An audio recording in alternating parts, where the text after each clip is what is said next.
Welcome to our English story series. Here you'll learn English through simple stories and real-life situations. Settle in and follow along at your own pace. Let's start today's story. Today's story is called The Recipe for Friendship. Listen carefully. I'll ask you a question at the end. Let's begin. Elena is new in the country and new in her apartment. The building is quiet and she feels a little bit lonely. It's a Saturday and she wants to bake her grandmother's lemon cake.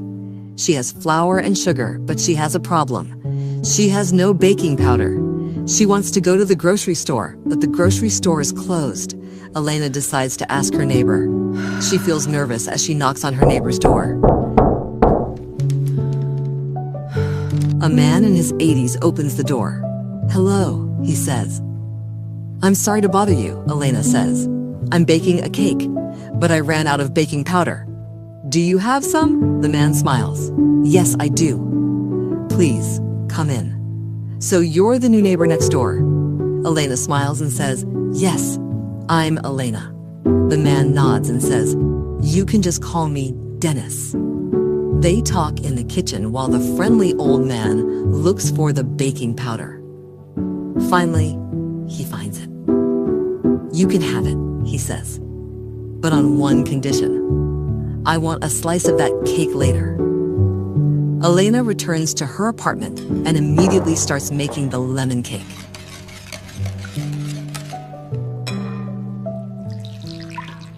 Elena goes to the old man's apartment carrying the whole lemon cake.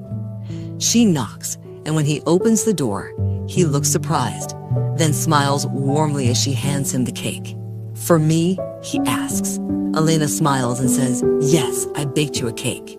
And in that moment, Elena realizes she isn't so lonely anymore. She has made a new friend. Now, let's learn some English from today's story. Here are 2 useful vocabulary words. Sorry to bother you. Polite way to say you might be interrupting someone. Example, sorry to bother you. Do you have a minute? On one condition.